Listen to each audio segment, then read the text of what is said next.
సప్పగా ఎట్లా తింటున్నావు? నోరుతో. Hello guys, welcome back to my channel. అందరు ఎలా ఉన్నారు? బాగున్నారా? ఇన్ని రోజుల తర్వాత ఈ వీడియో పెట్టాల్సి వస్తుందని నేను అస్సలు అనుకోలేదు. వీడియోస్ అన్ని తొందరగానే అప్లోడ్ చేసేస్తా అనుకున్నా, కానీ టైం అస్సలు కుదరడం లేదు. ఎలాగైనా సరే టైం తీసుకొని ఈ రోజు వీడియో ఎడిటింగ్ చేయాలని కూర్చున్నా. ఆల్రెడీ మీకు అర్థమైపోయి ఉంటుంది ఇది మా జర్నీ వ్లాగ్ అని. 3 days ఈ జర్నీలో మేము పడ్డ తంటాలు మామూలుగా లేవు అసలు. క్వార్టర్స్ దూరంగా ఉంటాయని తెలుసు, కానీ మరి ఇంతలా దూరంగా ఉంటాయని నేను అస్సలు అనుకోలేదు. ముందుగానే మనకు జర్నీ అంటే అస్సలు పడదు, అందులోను కార్ జర్నీ అయితే మరీ ఘోరం. అసలు లేచి కూడా కూర్చోలేను, అంత ఘోరంగా వామిటింగ్స్ వస్తాయి నాకు. ఎలాగోలా తంటలు పడి హైదరాబాద్ అయితే చేరుకున్నాం. కాచిగూడ నుంచి మా ట్రైన్ మళ్ళీ ఢిల్లీలో దిగిన తర్వాత నైట్ ట్రైన్ ఉంటుంది పంజాబ్ కి.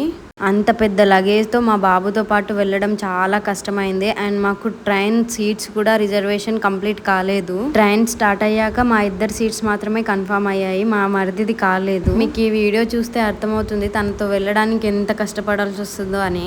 ఇంత పెద్ద లగేజెస్ తో మాకు అసలు చాలా కష్టంగా అయిపోయింది. ఫుడ్ సరిగ్గా లేక మేమే ఇలా అయ్యామంటే మా బాబు పాపం మరీ ఘోరము. వాడైతే కంటిన్యూగా 2 days fruits and chips and biscuits తింటూనే ఉన్నాడు. మా బాబుతో నాది ఇంత దూరం ఫస్ట్ టైం ట్రైన్ జర్నీ కాబట్టి నాకు ఎలాంటి ఫుడ్ క్యారీ చేయాలో అర్థం కాలేదు. వాడు సరిగ్గా అన్నం తినడు అసలు, అందుకనేసి ఒకసారి వెళ్ళొచ్చిన తర్వాతనే ఏదైనా తెలుస్తుంది కదా, అందుకే మళ్ళోసారి అన్ని కరెక్ట్ గా తీసుకొని వెళ్తా అని అనుకుంటున్నా. చాలా ఇబ్బంది పడ్డాం మేము. ట్రైన్ లో ఫుడ్ వస్తుంది కదా, అది తీసుకోవచ్చు అనుకున్నాం, కానీ అది చాలా దరిద్రంగా ఉంటుంది అసలు. అనుకోకుండా మీరు ఎప్పుడైనా ట్రైన్ లో జర్నీ చేస్తే ట్రైన్ లో ఫుడ్ మాత్రం అస్సలు కొనుక్కోకండి, మీరు అస్సలు తినలేరు. ఎందుకంటే ఆ ఫుడ్ అంత బాగోదు. మన తెలంగాణ ఆంధ్ర సైడ్ వాళ్ళు మాత్రం అస్సలు తినరు. మేము అంతకు ముందు ట్రైన్ జర్నీ చేశాను, కానీ అది వేరే ట్రైన్, ఇది సంపర్క్ క్రాంతి. ఇందులో ఫుడ్ అనేది అస్సలు బాగాలేదు. ఫుడ్ తీసుకెళ్ళాం కానీ తినాలనిపించలేదు.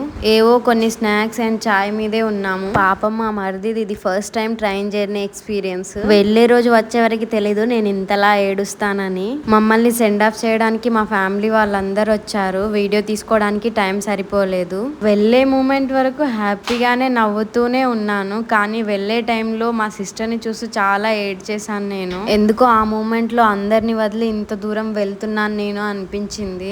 అందులోనూ మా బాబుకి వాళ్ళందరినీ వదిలి ఉండడం ఇదే ఫస్ట్ టైం అవుతుంది. ట్రైన్ లో ఎంత మారాం చేస్తాడు అనుకున్నా, కానీ మాక్సిమం చాలా బాగానే ఉన్నాడు. అండ్ వాడికి కంఫర్ట్ గానే అనిపించింది కావచ్చు. కొన్ని సార్లు ఏడ్చాడు, కానీ ఏదో ఒకటి చూపిస్తూ అలా ఏడుపుని మాన్పించేశాము. ఈ ట్రైన్ జర్నీలో నచ్చే పార్ట్ ఏదైనా ఉంది అంటే ఈ గ్రీనరీ. చూస్తున్న కొద్దీ చూస్తూనే ఉండాలనిపిస్తుంది, అంత సూపర్ గా ఉంటుంది అసలు నేచర్. వర్షం పడుతున్నప్పుడు ట్రైన్ జర్నీ చేయాలి, కానీ ఆ ఫీలింగ్ ఎక్స్ప్రెస్ చేయలేము అసలు, అంత బాగా అనిపిస్తుంది. మేము వెళ్తున్నప్పుడు చాలా ప్లేసెస్ లో వర్షాలు పడ్డాయి. ఏరోప్లేన్ రాగో రాగు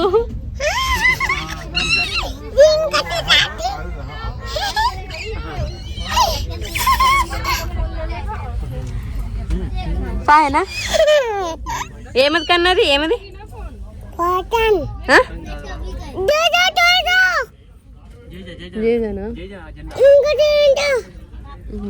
ఏరోప్లేన్ అను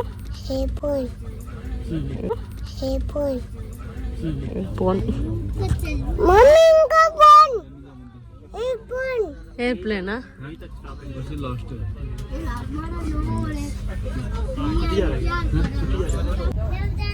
ఎట్లుంది చాయ్? బజ్జీలు ఎట్లున్నాయి? సప్పగా ఎట్లా తింటున్నావు? నోరుతో. చేయితో అనుకున్నా నేను, చేయితో.